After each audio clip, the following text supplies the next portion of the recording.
Hello বন্ধুরা, কিরকম আছেন? আশা করতেছি ভালো আছেন। তো সকালবেলা ঘুম থেকে উঠে গেলাম, যাওয়ার পরে দেখেন এখন বাইরে বেরাচ্ছি। আমার চোখে তো অনেকটাই ঘুম। এখন কি করা যাবে? বাইরে বের হয়ে দেখি যে এত পরিমাণ কুয়াশা পড়েছে, বলার ভাষা নাই। তো আমি বাড়ির বাইরে বের হচ্ছি, হওয়ার পরেই দেখতেই পাচ্ছেন যে এই যে কি পরিমাণ কুয়াশা পড়েছে। তো কুয়াশা পড়েছে, সকালবেলা উঠে আজকের যা যা হবে আপনাদের দেখাতে চলেছি। তো এখন আমি মুখ ধোবো, মুখ ধোয়ার জন্য যে বাড়িতে চলে যাচ্ছি, কিন্তু দেখতেই পাচ্ছেন কি পরিমাণ কুয়াশা পড়েছে আজকে। তার ল্যাব গায়ে দেওয়া লাগে না, তারপরেও এত কুয়াশা পড়েছে, শীত মনে হয় চলে এসেছে।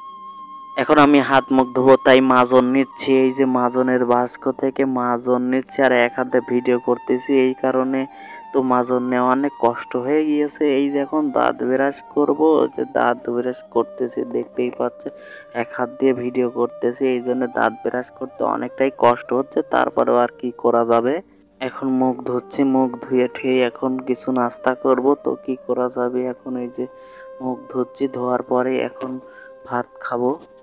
তো এখন ভাত খাবো। তো ভাত খাওয়ার জন্য এই যে এই চৌকির উপরে খাবার রেখে দেওয়া হয়েছে, তারপরে এই যে ঢাকনা খোলার পর এই যে ভাতের সাথে কি তরকারি, ও তরকারি না, এটা হচ্ছে ভাজি। তো পুঁটি ভাজি, দেশি পুঁটি, একবারে বিলের মাছ ধরা, বড়শি দিয়ে ধরা মাছ, এই ভাজি করেছে। এখন আমি খাবো, দেখুন কি যে খাওয়াই হবে রে ভাই, সেই স্বাদ, এত স্বাদ কে, আমার তো সেই লাগতেছে খেতে। এটা এত স্বাদ কে, এই ছোট ছোট দেশি পুঁটি ভাজিয়ে খাতে এত সুন্দর স্বাদ লাগে। সর্ষের তেল দেওয়া ভাজি খাবেন, তাহলে স্বাদটা একটু বেশি পাবেন। এতে আমি খাচ্ছি একবারে, সেই স্বাদ লাগতেছে।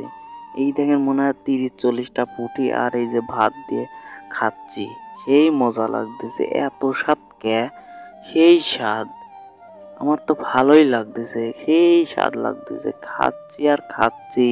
তো আমার এখন খাওয়া দাওয়া শেষ, দেখেন একবারে গাবলা খালি করে ফেলাইছি, গাবলাত করে খাই। তো আমি এই দেখেন এখন পানি খাচ্ছি, পানি টানি খাই। এখন এখন যাবো একটু ঘুরতে। তো ঘুরতে যাওয়ার ভিডিও তো আপনার দেখাতে পারবো না নি। এখন এই যে হাত ধোয়া শেষ, এখন